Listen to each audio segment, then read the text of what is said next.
और देखिए मेरे साथ कुंवर रंजन जी बैठे हैं, बहुत ही अच्छे सोशल वर्कर हैं, कोऑर्डिनेटर हैं, मोटिवेटर हैं, लोगों को समझाते हैं। तो मैं इनसे बात करूंगा कि आप इतने लोगों को समझाते हैं, आप लोगों को इतनी बातें बताते हैं। जो हमारे काउंसलर हैं, हमारे जो एमएलए हैं, जो हमारे कमिश्नर साहब हैं, हमारे जेई हैं, एसडीओ, भाई साहब किसी दिन उन्हें भी समझाओ हमारे समाज के बारे कि लोग टैक्स देते हैं।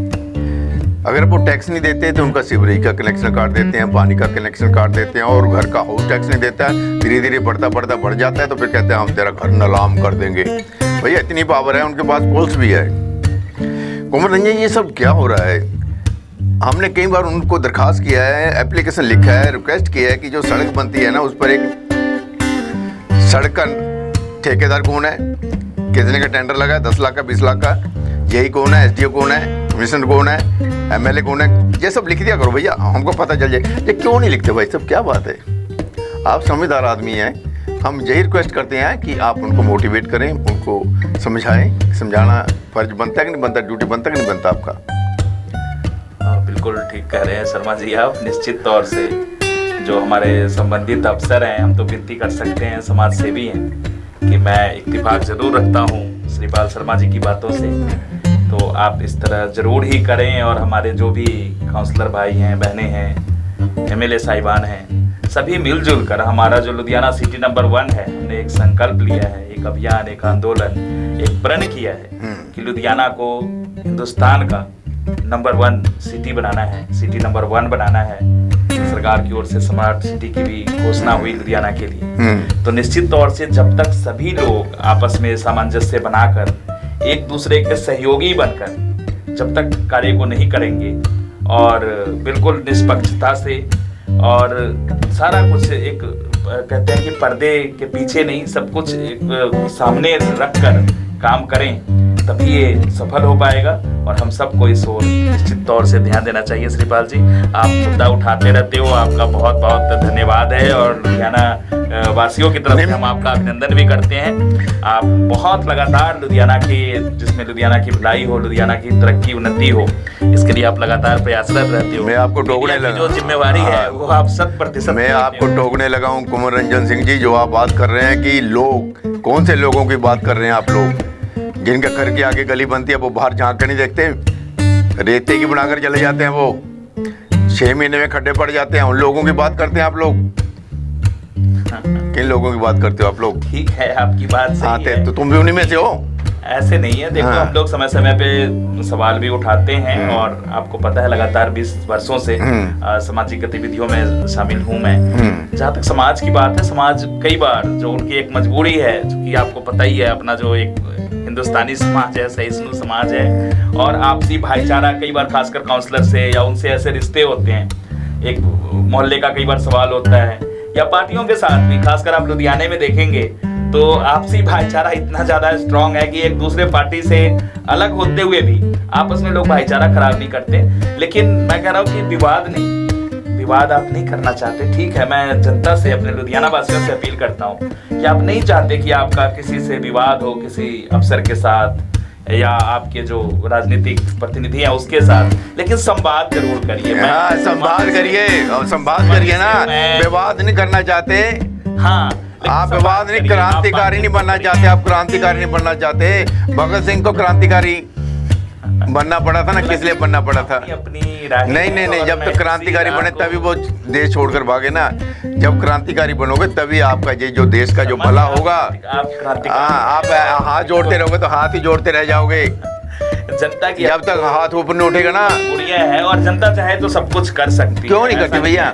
कर सकती है, और वक्त वक्त पे करी भी है। आप देखें तो जब भी जरूरत हुई है देश के लिए, समाज के लिए, और अलग अलग क्षेत्रों में जब भी कोई आंदोलन ऐसा हुआ है, राष्ट्रव्यापी आंदोलन हुआ है, तो लुधियाना वासी, पंजाब वासी किसी चीज में पीछे नहीं रहे। आपको निराश नहीं होना चाहिए। नहीं, निराश नहीं होते हम लोग।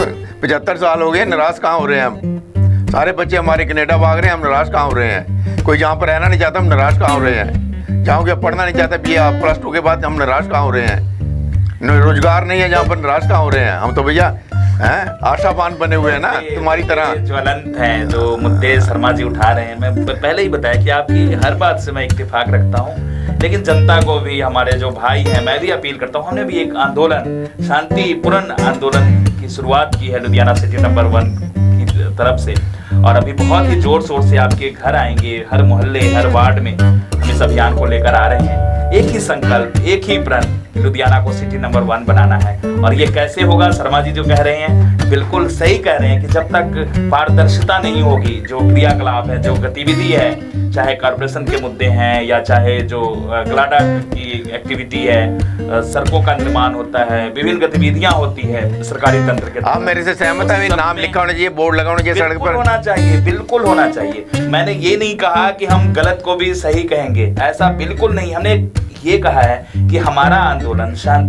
एक शांतिपूर्ण आंदोलन है, एक अभियान है जिसमें लुधियाना के 50 लाख लोग एकजुट होकर, हमारे लुधियाना के बच्चे इस अभियान में शामिल हो, ये हमारी विनती है। लेकिन वो तभी होगा, मैं आपसे बार बार कह रहा हूं कि मैं पूर्ण रूप से इत्तेफाक रखता हूं, जहां पर भी सुधार की जरूरत है वो सुधार होना चाहिए। एक दूसरे के साथ सद्भावनापूर्ण तरीके से, सद्भाव के साथ मतभेद हो सकते हैं, वैचारिक तौर पे अलग अलग पार्टियां हैं, अलग अलग लोग हैं, अलग अलग महकमे हैं, लेकिन मन का भेद नहीं रखकर, दिल का भेद नहीं रखकर, इसको दुश्मनी, व्यक्तिगत दुश्मनी नहीं समझकर, ये हम सबकी भलाई के लिए, जो अभी शर्मा जी आप बात कर रहे थे कि बच्चे बाहर जा रहे हैं, यहाँ रहना नहीं चाह रहे, तो ये जो कुव्यवस्था है, मैं बताऊं क्यों नहीं रहना चाह रहे, मैं बताऊं तेरे को क्यों नहीं रहना चाह रहे कुंवर रंजन सिंह जी, इसलिए रहना चाहते, जब कमिश्नर साहब होते हैं, MLA साहब होते हैं, दरवाजा बंद करके अंदर बात करते हैं। अरे तुम काम तो जनता के लिए कर रहे हो, जनता के वेलफेयर के लिए कर रहे हो, वो भी छुपा क्यों रहे हो? लोगों को पता चले ना आप क्या डिस्कस कर रहे हैं। क्यों बंद कमरे में बात करते हैं आप लोग? क्यों दरवाजा बंद कर लेते हैं कमिश्नर साहब? ये मुट्ठी भर लोग हैं, इसलिए ये मुट्ठी भर लोग हैं जिसकी आप बात कर रहे हैं, थोड़े से लोग हैं। कमिश्नर साहब नहीं, जो MLA साहब, कमिश्नर साहब है, सभी लोग ऐसी बात करते हैं, मुट्ठी भर नहीं है। 90% कह लो, 10% सही होंगे, 90% भैया। हाँ, आप जो जिनकी हम कहते हैं कि ट्रांसपेरेंसी होनी चाहिए, लोग में कैमरा लगाना चाहिए, अंदर बात क्या चल रही है। आम जनता की बात कर रहा था कि आम जनता में ऐसे नहीं है लोग, आम जनता तो बस अपने रोजी की तलाश में, रोजी रोटी और अपनी सोसाइटी के लिए अच्छा चाहते हैं कि वेलफेयर का काम। बोलना नहीं चाहते ना, वो मैंने मजबूरी बताई है। हाँ, आप बोलना नहीं चाहते ना? नहीं, बोलते भी हैं, वक्त आने पे बोलते भी हैं। और देखो 75 साल हो तुम्हारे लिए, 75 साल हो, वक्त आया नहीं अभी, ये कब आएगा जब बच्चे सब बाहर चले जाएंगे? दिनों में नगर निगम के चुनाव हैं, हाँ, तो उसमें आप निश्चित तौर से जनता 5 साल इंतजार भी करती है, सबक भी सिखाती है। कितने करोड़पति बन गए काउंसिलर के इलेक्शन में? हाँ, कितने बन गए करोड़पति? लोगों ने बनाए है ना। हाँ, बिल्कुल आप सही कह रहे हो, लेकिन कोई हल निकलना चाहिए। हल निकालेंगे भैया, आप लोग हमारा साथ दोगे तो, आप लोग हमारा साथ देंगे तो हल निकलेगा, नहीं तो कुछ नहीं निकलेगा। लगाओ तो बोर्ड MLA साहब, अगर मेरी बात को सुन रहे हैं। कमिश्नर साहब क्यों नहीं लगाते? इसमें जरूर काला है। मान साहब, आप तो आए थे, केजरीवाल RTI एक्टिविस्ट है, हम सोशल वर्कर हैं, हम ये करेंगे वो करेंगे, फिर कोरोना लुधियाना शहर में क्यों इतनी देरी कर रहे हो? लगा दो बोर्ड MLA साहब। क्या बात है उस्ताद, दाल में कुछ काला है। धन्यवाद करो। नमस्कार।